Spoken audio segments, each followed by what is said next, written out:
Hello everyone, good morning and welcome to my channel this selling list. Channel को like share and subscribe ज़रूर कीजिए। साथ ही में bell and notification icon को भी क्लिक कीजिए ताकि आने वाले सभी वीडियोस के नोटिफिकेशंस आपको मिल जाएंगे। एंड मुझे भी एनकरेजमेंट मिलता है जब आप शेयर एंड सब्सक्राइब करते हो आपके लिए नए नए इन्फॉर्मेटिव वीडियोज़ अपलोड करने के लिए। सो डीजी ने एक सर्कुलर निकाला था previously, circular number 9 of 2021 regarding कोविड-19 वैक्सीनेशन अरेंजमेंट फॉर सीफेयरर्स। और कल ही उन्होंने एक और नया सर्कुलर निकाला है 28 तारीख को, 28 अप्रैल 2021 को, सर्कुलर नंबर 10 ऑफ 2021, जो कि एडेंडम है सर्कुलर नंबर 9 ऑफ 2021। हालांकि सब्जेक्ट दोनों का सेम ही है, arrangement for vaccination of seafarers. So previous circular में उन्होंने क्राइटेरिया दिया था कि कौन कौन एलिजिबल है वैक्सीनेशन के लिए और वैक्सीनेशन सेंटर कौन सा है एंड उस वैक्सीनेशन सेंटर को कैसे अप्रोच करना है। सेम इन्फॉर्मेशन उन्होंने यहाँ पे फर्स्ट पेज में दिया है प्रीवियस सर्कुलर से उठा के। और साथ ही में एक और अच्छी चीज़ की है डीजी ने, जो है कि 2 और कोविड वैक्सीनेशन सेंटर्स उन्होंने ओपन किए हैं सीफेयरर्स के लिए। एक है कोलकाता में और दूसरा है कोचीन में। तो जो सीफेयरर्स कोलकाता एंड कोचीन से नज़दीक है वो उनको मुंबई आने की ज़रूरत नहीं, वहाँ पे भी आप वैक्सीनेशन के लिए अप्लाई कर सकते हैं एंड वैक्सीन ले सकते हैं। सो इसमें इन्होंने साथ ही में सीफेयरर्स को, shipping companies and artificial agencies को भी गाइडलाइंस दी है, एक एसओपी इशू किया है कि कैसे अप्लाई करना है वैक्सीनेशन के लिए। तो यहाँ पे एक रिक्वायरमेंट जो नया डाला है उन्होंने ये है कि साइन ऑन सर्टिफिकेशन का रिक्वायरमेंट डाला हुआ है। तो उसको कैसे जनरेट करना है, कौन जनरेट कर सकता है एंड सीफेयरर्स एंड बाकी जो आरपीएसएल कंपनीज़ है एंड शिपिंग कंपनीज़ है कैसे उस सर्टिफिकेट्स को जनरेट, एक्सेस एंड प्रिंट कर सकते हैं, उसके बारे में भी इंफॉर्मेशन दिया हुआ है। और साथ ही में डीजी का जो ई गवर्नेंस वेबसाइट है सीफेयरर्स का, वहाँ पे भी एक नया अपडेट आया है, वो भी मैं आपको इस वीडियो में दिखाऊंगा। तो आप सब लोग ये वीडियो को ध्यान से देखिए ताकि कुछ प्रॉब्लम ना हो आपको वैक्सीनेशन के लिए एंड साइन ऑन के लिए। और साथ ही में बाकी लोगों के साथ भी शेयर कीजिए। और आपको अगर कुछ भी डाउट्स है तो आप कमेंट सेक्शन में डाल सकते हैं। सो चलिए देखते हैं। सबसे पहले तो इन्होंने दिया है कि 23 अप्रैल 2021 को जो डीजी सर्कुलर 9 निकाला था उसमें उन्होंने गाइडलाइंस दी थी कि वैक्सीनेशन के लिए कौन एलिजिबल है और आपके पास क्या डॉक्यूमेंट्स होना चाहिए। तो इसमें तो यहाँ पे फर्स्ट उन्होंने मुंबई पोर्ट ट्रस्ट हॉस्पिटल में ये वैक्सीनेशन अवेलेबल है ऐसे कहा था। और साथ ही में आपको सीडीसी नहीं तो एसआईडी आपको प्रोड्यूस करना है वैक्सीनेशन लेने के लिए। दूसरी बात, जो सीफेयरर्स का एज 45 ईयर्स और उससे ज़्यादा है वो वैक्सीनेशन के लिए एलिजिबल है। सेकंड है सीफेयरर्स जिनका एज 45 ईयर्स से कम है बट उनको वेसल पे साइन ऑन करना है विद इन 60 डेज़। सो मतलब 60 दिन के बाद वैक्सीनेशन, प्रेजेंट डेट से 60 दिन के बाद अगर उनको साइन ऑन करना है तो उनको ऑनलाइन सर्टिफिकेट इशू किया जाएगा डीजी शिपिंग की तरफ से, जिसके लिए कोई एसओपी के बारे में इंफॉर्मेशन नहीं था प्रीवियस सर्कुलर में, यानी सर्कुलर नंबर 9 में, जो कि अभी सर्कुलर नंबर 10 में उन्होंने पब्लिश किया है। थर्ड है सीफेयरर्स जो 18 साल से ऊपर है, 18 ईयर्स से ज़्यादा लेकिन 45 यानी 45 ईयर्स से कम है, तो उनके लिए जो फैसिलिटी है वो 1 मई 2021 के बाद अवेलेबल होने वाली है। नाउ उन्होंने लिखा है पॉइंट नंबर 2 में कि सिर्फ मुंबई पोर्ट ट्रस्ट हॉस्पिटल जो है वैक्सीनेशन के लिए और जो इसेंशियल वर्कर्स है उनके लिए अवेलेबल था। बट ये जो कोविड-19 वैक्सीनेशन है बाकी पोर्ट्स पे भी उनको फैसिलिटी अवेलेबल करवाना था डीजी को, तो इसीलिए उन्होंने और 2 हॉस्पिटल्स का नाम और जो वैक्सीनेशन का अरेंजमेंट है यहाँ पे अवेलेबल करवाया है। उनका एड्रेस भी दिया है सर्कुलर में, जो कि आप स्क्रीन पे देख सकते हो। एक तो है आपका कोलकाता पोर्ट ट्रस्ट, देन दूसरा जो है ये जो कोलकाता पोर्ट ट्रस्ट का एड्रेस मैं बता देता हूँ, Kolkata port trust hospital 1 Diamond Harbour road, वहाँ पे आपको मिलेगा। दूसरा है कोचिन पोर्ट ट्रस्ट, यहाँ पे भी कोचिन पोर्ट ट्रस्ट का हॉस्पिटल जो है केरला में, वहाँ पे मिलेगा आपको। देन थर्ड पॉइंट उन्होंने बताया है द वैक्सीनेशन जो है आपका अवेलेबल, जो वैक्सीनेशन का जो फैसिलिटी है that will be subject to availability of vaccine at the dedicated vaccination centres, जो कि मुंबई है, कोलकाता है, कोचीन है। मतलब अगर वैक्सीन अवेलेबल होगा तभी आपको वो आपको मिल जाएगा। अगर अवेलेबल नहीं है तो आपको इंटीमेट किया जाएगा, बाद में दिया जाएगा। पॉइंट नंबर 4 बोलता है कि एसओपी जनरेट किया गया है जो कि सीफेयरर्स, आरपीएसएल्स एंड शिपिंग कंपनीज़ को इनेबल करेगा रजिस्ट्रेशन के लिए, एंड ऑनलाइन एप्लीकेशन जो है साइन ऑन सर्टिफिकेशन का, उसको जनरेट करने के लिए, जो कि वैक्सीनेशन के पहले ज़रूरी है। और साथ ही में इस सर्कुलर में एक एनेक्सर दिया है उन्होंने, वहाँ पे उन्होंने गाइडलाइंस दी है कि कैसे, 2 पार्ट्स में गाइडलाइंस दिए है। फर्स्ट पार्ट तो है कि कैसे शिपिंग कंपनी एंड आरपीएसएल ये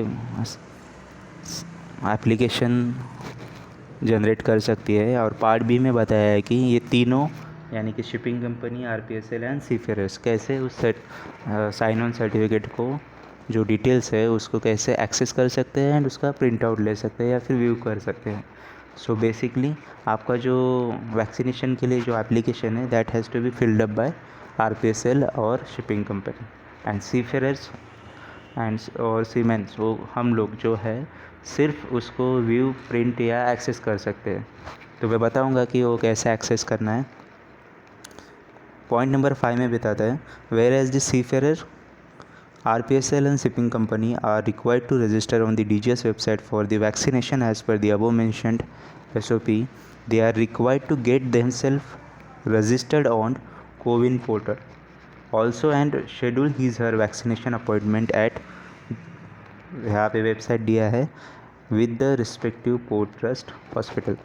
So basically यहाँ पे भी आपको डीजी की वेबसाइट पे रजिस्टर करना है, एंड ऑल्सो कोविन जो पोर्टल है वहाँ पे भी आपको रजिस्ट्रेशन करना है। आपको आपका अपॉइंटमेंट शेड्यूल करने के पहले जो पोर्ट ट्रस्ट के हॉस्पिटल्स है उनमें, अगर आप कोविन पोर्टल पे नहीं रजिस्टर करते हैं खुद को तो आपको वैक्सीनेशन की सुविधा उपलब्ध नहीं होगी। पॉइंट नंबर 6 है अप्रूवल। सो आई होप कि आपको ये क्लियर हो गया होगा। अगर आपको कुछ भी डाउट है तो आप मुझे कमेंट सेक्शन में लिख सकते हैं, मैं आपको रिप्लाई करूँगा। अब मैं दिखाता हूँ यहाँ पे जो इन्होंने एसओपी दिया हुआ है, annexure to circular number 10 of 2021। तो इसमें तो जो दिया है मैं आपको बताता हूँ क्या करना है। पहले तो आपको डीजी शिपिंग की वेबसाइट पे जाना है, वहाँ पे आप जाके आपको ई गवर्नेंस पे जाना है। ई गवर्नेंस पे जाने के बाद वहाँ पे मैं आपको दिखा देता हूँ स्क्रीन पे ही, क्योंकि वो बेटर रहेगा समझने में।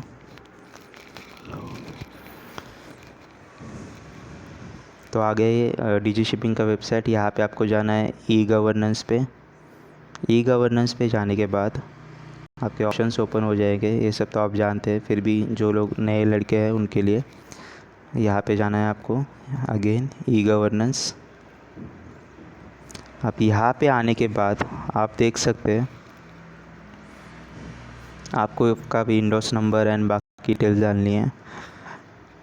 तो मेन पेज भी यहाँ पे आप देख सकते हैं, यहाँ पे है sign on certificate for vaccination at dedicated hospital.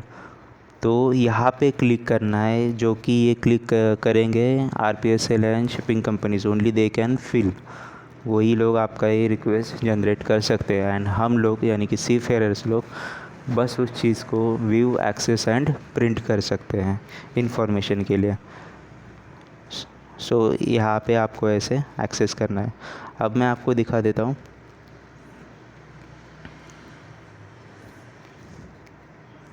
यहाँ पे जो 2 उन्होंने पार्ट्स दिए हैं, देखिए जैसे आप देख सकते हैं, part A for RPSL and shipping company. तो यहाँ पे उन्होंने दिया है कि लॉगिन कीजिए ई गवर्नेंस की वेबसाइट पे, आपका आईडी एंड पासवर्ड डालेंगे शिपिंग कंपनीज़, देन वो लोग जाएंगे sign on certificate for vaccination at dedicated hospital, जो कि मैंने अभी आपको प्रीवियस स्क्रीन में दिखाया था। देन वो जाएंगे सबमिट एप्लीकेशन पे, उसके बाद वो एंट्रेंस नंबर डालेंगे तो सीफेयरर्स का पूरा डिटेल्स आ जाएगा। सीफेयरर्स की पूरी डिटेल्स आने के बाद उनको सबमिट पे क्लिक करना है, and then view submitted application certificate and generate reports. तो वहाँ पे उस विंडो में ये ऑप्शंस आ जाता है, जैसे link, go to the link, sign on certificate and view application status. तो यहाँ पे व्यू डिटेल्स पे जाके क्लिक करेंगे तो सारी डिटेल्स आ जाएंगी। रिपोर्ट भी जनरेट करने के लिए वहाँ पे ऑप्शन आता है, तो बस जनरेट रिपोर्ट पे क्लिक करना है, रिपोर्ट जनरेट हो जाएगा। तो ये इस तरीके से है साइन ऑन एप्लीकेशन, जिसमें आपका सर्टिफिकेट नंबर रहेगा, कंपनी नेम रहेगा और इशूइंग अथॉरिटीज़ की डिटेल्स रहती है, साथ ही में डेट रहेगा, सीफेरेस की डिटेल्स।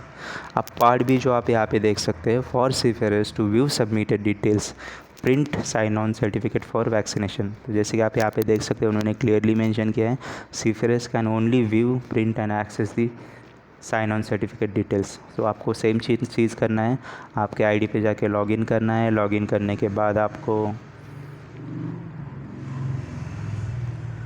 जो ऑप्शन आता है साइन ऑन सर्टिफिकेट डिटेल्स का, उस पर क्लिक करना है। उस पर क्लिक करने के बाद आपको व्यू पे क्लिक करना है। जैसे आप व्यू पे करोगे क्लिक, तो आपकी सारी सर्टिफिकेट्स डिटेल्स आपके सामने आ जाएंगी एंड उसके बाद आप उसका प्रिंट आउट भी ले सकते हैं।